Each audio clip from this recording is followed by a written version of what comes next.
Welcome back to SN Studios.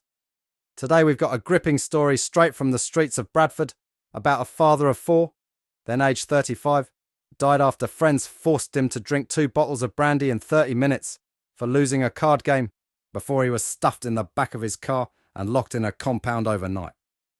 Umar Aziz was allegedly made to down the strong spirit in the space of just 30 minutes as a jurmana, the Urdu word for penalty, the night before he was due to attend his sister's wedding. Umar Aziz was then placed on a chair outside a dreary porter cabin, where his supposed friends took photos and filmed him on their phones before leaving him. The inquest heard thousands of pounds Umar Aziz was carrying to buy a wedding present has never been found. Umar Aziz, who was married with 4 young children, was eventually found the next day and taken to hospital, after one of the group who were with him the previous night, Abdul Shakur, finally returned to the compound in Bradford, West Yorkshire. Abdul Shakur did not arrive there until 12:17 p.m. the next day, Sunday, May 23, 2021, and found Umar Aziz unresponsive in his car. He died from fatal levels of alcohol, having 330 milligram alcohol per 1,000 milliliter of blood, over 4 times the drink-drive limit of 80 milligram. Barrister Matthew Stanbury, on behalf of the Aziz family, who are seeking an unlawful killing verdict, challenged Abdul Shakur, saying, "Jurmana was bandied about as a concept in your group." Abdul Shakur denied jurmana was a punishment and that they used the word to mean a treat. Police investigated the tragedy. No charges were ever brought against Abdul Shakur, allegedly the ringleader, or 4 other men who were present on the night, the inquest heard. The cause of death due to acute alcohol intoxication. Medical staff at Bradford Royal Infirmary were unable to save Umar Aziz and switched off the life support machine that same day, when his sister's wedding celebrations were supposed to start. Umar Aziz's father, Mohabbat Aziz, found evidence on his son's mobile phone that suggested the group of 6 friends, some who went back to childhood, had previously used jurmana as a punishment for failing to turn up to events. On this occasion, Mr. Stanbury suggested to Abdul Shakur that rather than playing cards for money, they had used jurmana as a punishment for losing at cards, which was denied.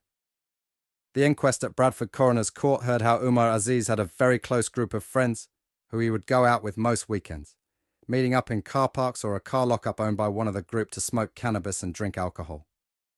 On the fateful evening, as well as Abdul Shakur, he was drinking with Jangir Ahmed, Mujam Jahangir, Mohammed Shakil, and Abdul Shakur's brother Abdul Sabur, who owned the lockup. In a statement to the court, Umar Aziz's wife of 14 years, Sadaf Ikhlaq, who was just 16 when they married in 2010 in an arranged marriage in Pakistan, told how he would often come home under the influence of alcohol. But she said Umar Aziz from Bradford, West Yorkshire, was hard-working and ran his own takeaway in nearby Leeds. He would work until 11 p.m. Monday to Saturday. At the weekends, he would often meet with his friends for a drinking session. Mrs. Ikhlaq said he would meet his friends and drink alcohol.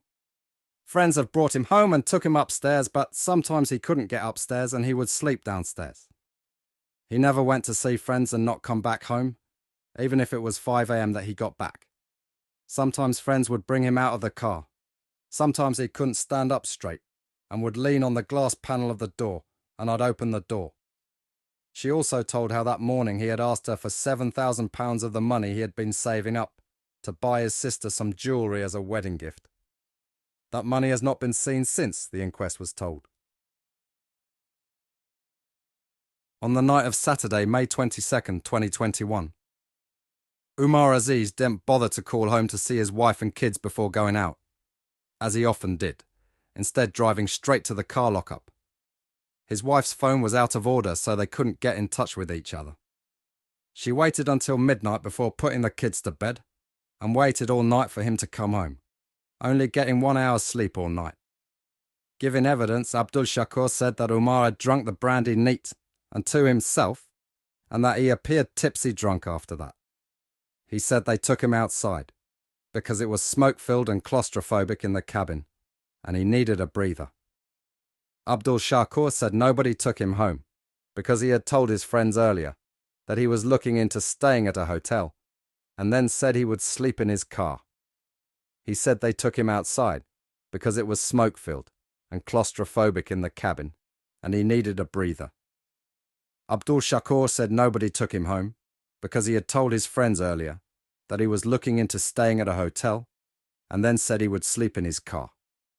Mrs. Ikhlaq had to go to a neighbor's house when the children woke at 8 a.m. asking where Daddy was, to call him because of her broken phone.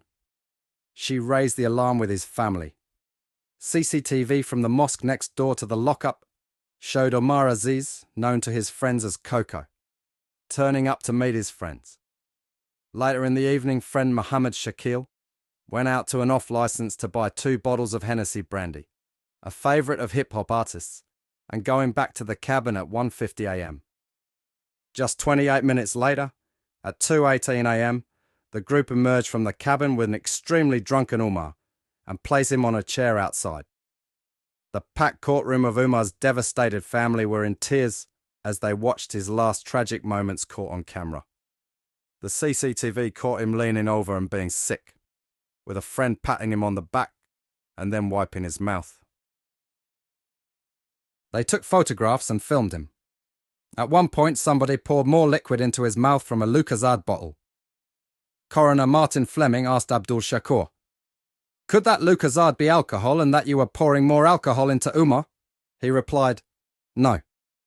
The coroner then asked, "Did you place Umar under pressure or duress?" He replied, "Certainly not." The group then brought Umar Aziz's car, a 7-seater VW Touran, which he had parked on the road outside, into the compound at 3 a.m. and carried him to the back seat of the car before locking up the compound and leaving at 3:39 a.m. Abdul Shakur said he went to the compound to see him after Umar did not answer his phone, finding him comatose and covered in his own vomit. Umar Aziz's father said he believes his son would have been found and given much earlier medical attention had he been put in the car and had been left on the street, as people arrived for Sunday morning prayers at the mosque from 4:15 a.m. He said, "If they'd left the car where it was parked, I believe he would be here today." He also discovered WhatsApp chat groups on his son's phone, which included a discussion about a recent lad's trip to Snowdonia, in which references to Yomana for anybody who didn't go. There was also another group called Hennessy, which was set up around 2 a.m. on the fateful night. Giving evidence, members of the group said they had deleted any photos they had in respect for Umar and his family. Abdul Shakur added, "We all decided to move the car. The worry was it wouldn't be safe if he gets up and drunk drives and that it is an unsafe environment on the road." He said Umar Aziz didn't want to go home, and that with him being Muslim, I didn't know if his family knew he drank. So my loyalty lies with him. The coroner said about Jurmana, "Given your age, it's a childish thing to do." The inquest, due to last all week, continues. That's all for today's video, folks. If you found this story as riveting as we did, don't forget to like, share and subscribe for more gripping tales of crime and justice. Until next time, stay safe and stay vigilant. And